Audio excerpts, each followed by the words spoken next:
Assalamualaikum warahmatullahi wabarakatuh. Anak-anak kelas 9 SMP sederajat, kita belajar lagi mengenai teks laporan hasil percobaan bagian yang pertama, struktur paragraf. Selamat mengikuti. Sebelum melangkah ke struktur, Ibu ingatkan dulu mengenai pengertian teks laporan. Apa itu teks laporan? Teks laporan adalah teks yang berisi laporan hasil pengamatan ataupun penelitian yang telah dilakukan dan bertujuan untuk memberikan informasi kepada pembaca. Oleh karena itu, teks ini dibuat berdasarkan data-data yang valid yang telah dikumpulkan, bukan berdasarkan imajinasi dari penulis. Nah, anak-anak, sekarang langsung kita akan mencermati struktur teks laporan. Perhatikan dulu teks laporan di bawah ini. Ini ada di buku paket Bahasa Indonesia halaman 20. Venus adalah planet dalam sistem tata surya kita. Venus besarnya sama dengan bumi. Venus adalah planet, warnanya oranye kekuningan dengan beberapa kehitaman. Venus merupakan planet kedua dari matahari, antara Merkurius dan bumi. Venus mengedari matahari selama 235 hari bumi. Venus berotasi sekali setiap 244 hari bumi. Venus sangat tua dan berbatu. Langitnya oranye dengan kilatan cahaya petir. Sekarang anak-anak, mari kita cermati struktur paragraf teks laporan mengenai Venus tersebut.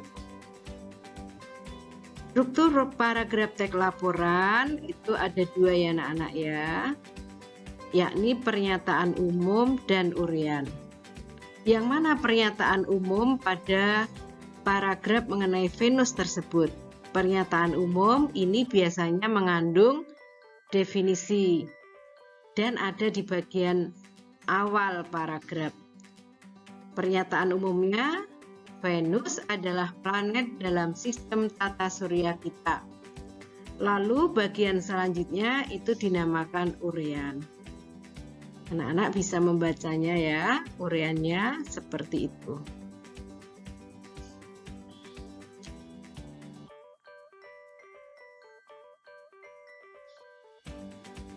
Anak-anak, yang kedua ya, ini kita akan mencermati struktur teks laporan, yakni mengenai kehidupan di Antartika. Kita bacakan dulu. Semua kehidupan di Antartika adalah di dalam laut. Di kedalaman laut biru ada jaringan makanan.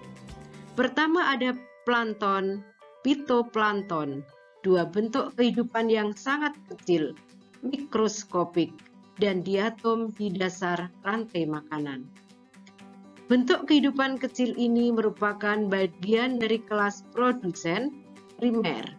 Mereka dimakan oleh konsumen primer yang lebih besar seperti krill, rebon atau udang kecil, dan ikan-ikan kecil. Krill adalah makhluk mirip ikan dengan 10 kaki. Rebon mirip udang.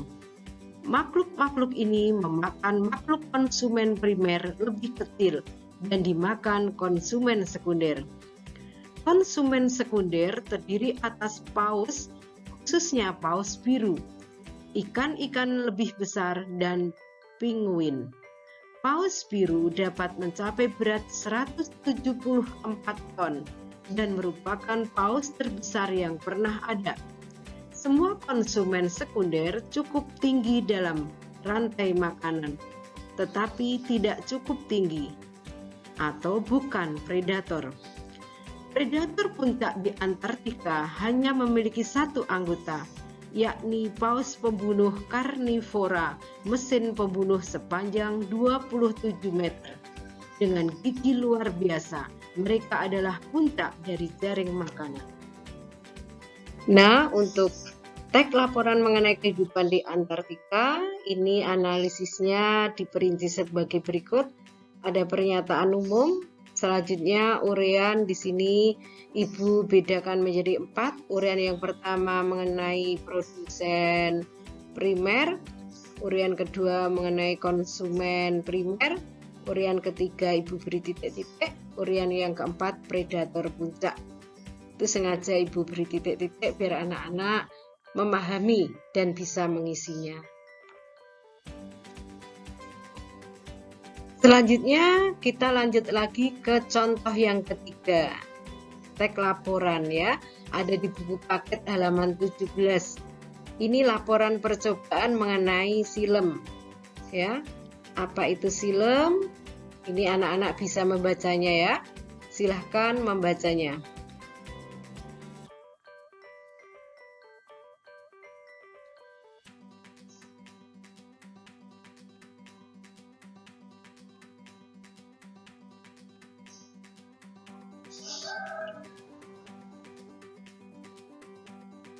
Dan ini adalah mengenai struktur paragraf teks laporan mengenai jaringan silem tersebut.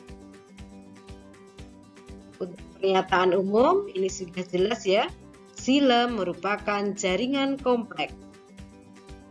Selanjutnya perhatikan mengenai uraiannya. Uraian 1, ini kita sebut penyusun silem. Terus dijelaskan, silem tersusun dari beberapa tipe sel yang berbeda. Penyusun utamanya adalah trakei dan trakea. Uraian kedua itu mengenai fungsi jaringan silem. Uraian yang ketiga mengenai penyusun silem lainnya. Uraian yang keempat mengenai peran silem lainnya. Nah, anak-anak semoga menjadi sangat jelas ya bahwa paragraf teks laporan itu tersusun atas 2 atau strukturnya 2, yakni pernyataan umum dan uraian. Uraian sendiri itu bisa terdiri atas beberapa poin-poin. Terakhir dalam pertemuan mengenai struktur teks laporan ini, Ibu memberikan tugas pada kalian. Yang pertama, carilah bacaan teks laporan. Di situ carilah satu paragraf teks laporan. Yang kedua, analisislah strukturnya dalam suatu tabel seperti yang sudah Ibu contohkan. Sudah jelas ya mengenai tugasnya?